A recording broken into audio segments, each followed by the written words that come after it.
नमस्कार। आज हम एमएससी फोर्थ सेमेस्टर के फर्स्ट पेपर फंक्शन एनालिसिस का यूनिट नंबर 2 जिसका एक टॉपिक है रिफ्लेक्सिव स्पेस, उसके बारे में जानकारी लेंगे। रिफ्लेक्सिव स्पेस क्या होता है ये जानने के पहले देखते हैं कॉन्जुगेट स्पेस क्या होता है। सपोज x कोई नॉन लीनियर स्पेस या फिर बनाक स्पेस है, then the first conjugate space of x is denoted by x star and it is a collection of all the bounded linear functionals defined on X. This is also called first dual space. The second conjugate space of X is denoted by X double star, which is conjugate of X star, and it is the collection of linear functional defined on X star. Now, if X is any non-linear space or any Banach space, then the first conjugate space of X is itself a non-linear space or a Banach space. Now, there is a property related to conjugate space. The property is let X is a non-linear space, then each vector X belongs to X induce a functional fx defined on first conjugate space X star such that fx of f, this is equals to fs for every f belongs to first conjugate space such that norm of fx is equal to norm of x. Further, the mapping T, which is defined from X to second conjugate space such that Tx is equals to Fx for every vector X belongs to X, then this mapping is an isometric isomorphism defined on X star. Suppose given that X is non-linear space, first we have to prove that Fs is functional on X star. To prove that Fs is functional, we have to prove that Fx is bounded as well as linear. First, fx is linear. For this, suppose that f and g are any two functional defined on x star and alpha and beta are any scalars.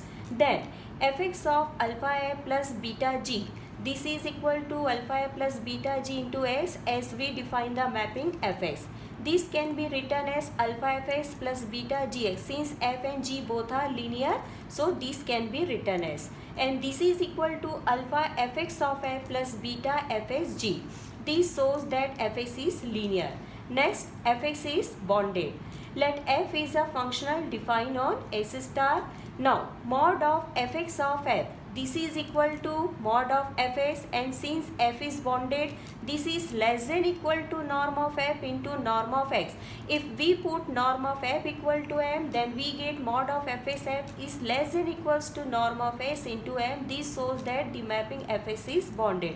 Hence, fx is linear and fx is bounded. Therefore, fx is a functional defined on first conjugate space x star. Next, we will show that the norm of fx is equal to norm of x. Now, norm of fx, by definition of norm, this is equal to supremum of mod of fx of f such that norm of f is less than equal to 1, which is equal to supremum of norm of f into norm of x such that norm of f is less than equals to 1 and this is less than equals to norm of x. So, we get norm fx is less than equal to norm of x. For reverse inequality, consider two different cases. Case 1, when the vector x is 0, then we get norm of f of 0. This is equal to 0 and norm of x is equal to 0. So, norm of fx is equals to norm of x is true for x equal to 0. Now consider x is a non-zero vector.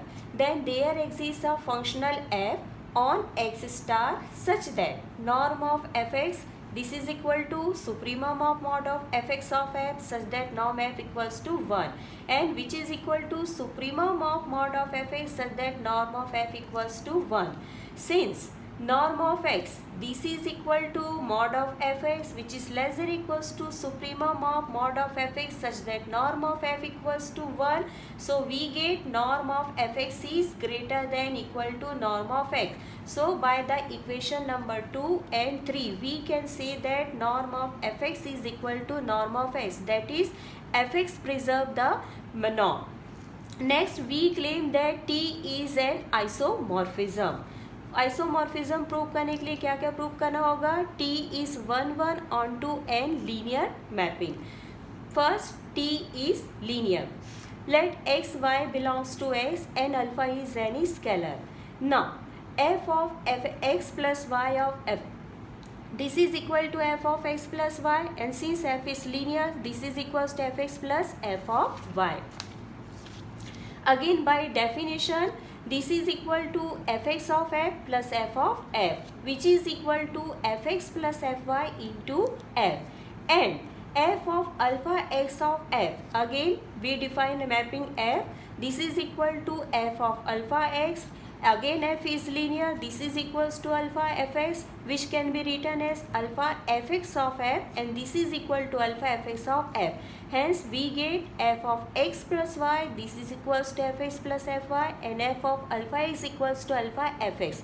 Therefore, we can say that t of x plus y, which is equal to t of x plus y, which is equal to ts plus ty, and t of alpha x equals to alpha t of x. This shows that t is linear mapping. Next, we claim that t is 1, 1. For this, let x and y are any two vector of x. Then norm of tx minus of norm ty. This is equal to norm of fx minus f of y, as we get t of x is equal to fx. And this is equal to norm of f of x minus y, which is equal to norm of x minus of y. This shows that since t is isometry, so by property of isometry we can say that tx minus of ty equals to 0, which implies that t of x minus y equals to 0, and therefore x equal to y.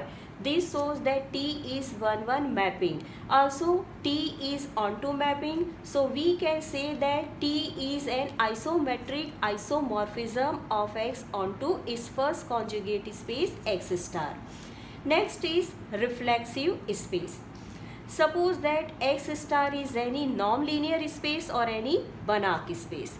Now define a mapping psi from X onto its second dual space X star, which is defined as psi of X equals to Fx for every X belongs to X. If the mapping psi is isometric, then such type of mapping is called canonical embedding. If the mapping psi is onto, then the given space, either it will be Banach space or it will be non-linear space, then such a space is called reflexive space. Now, there is a property of reflexive space. The property is, let X is any reflexive non-linear space, and suppose that f is a functional defined on its second dual space, then there exists element x belongs to S such that fx, this is equals to f of f for every f belongs to x star.